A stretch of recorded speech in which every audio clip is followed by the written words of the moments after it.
Hello, it's Mrs McVeigh again.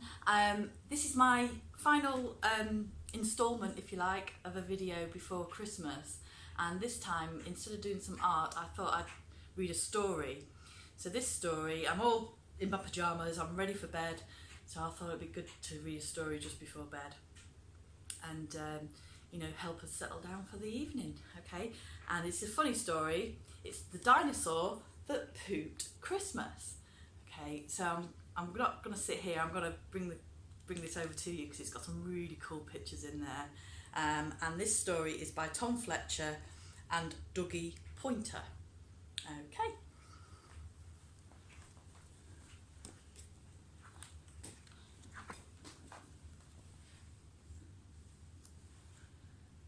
The dinosaur that pooped Christmas.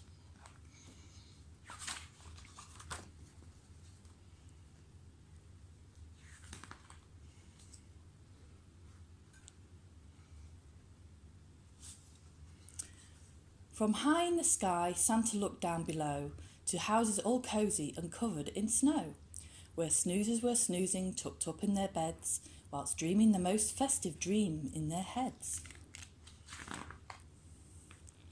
But one boy called Danny, a greedy young chap, the greediest chap on the planet, in fact, was lying awake on his mountain of toys, which stood even taller than most girls and boys. But that wasn't enough. Danny still wanted more. He wanted much more than his toy box could store. So Big Santa C said, I'll leave him a present, but this year his present might just be unpleasant.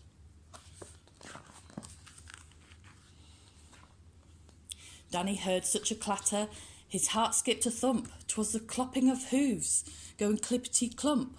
He bounced out of bed and threw on some clothes and crept down the stairs on his tippy-toes.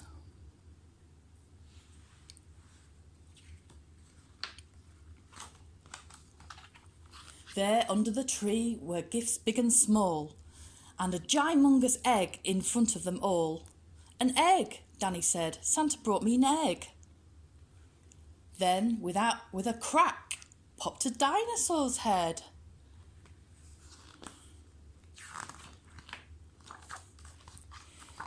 It wasted no time that cold Christmas morning and started to eat everything without warning. It swallowed the stockings and Christmas cards too, the red fairy lights, then the green and the blue. There wasn't a single thing Danny could do, except sit and watch as the dinosaur chewed.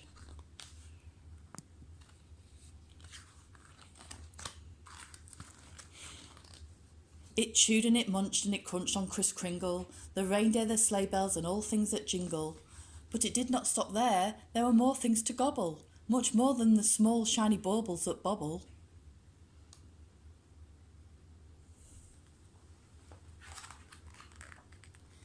It ate up the cat and the dog and the fish, and from the dishwasher it downed every dish. The tables, the chairs, the walls and the doors. Now nothing was safe, not even the floors.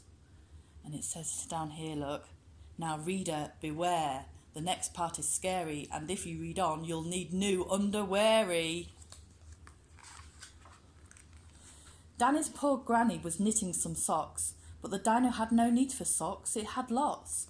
So it slurped up her knitting with like strings of spaghetti and gobbled up Granny along with the settee. Then it ate Danny's mum. She was gone in one bite. And although Danny's dad tried to put up a fight, the dino had grown to the size of King Kong. With a gulp and a burp, Danny's father was gone. Now nothing was left. All Danny could see was a fat dinosaur where his home used to be. And so with the thought of no Christmas this year, his tears turned to snowflakes and then disappeared. When with a feeling of guilt in the dinosaur's gut, its brain brewed a plan involving its butt. It knew there was only one thing it could do. To put Christmas right, it needed to poo!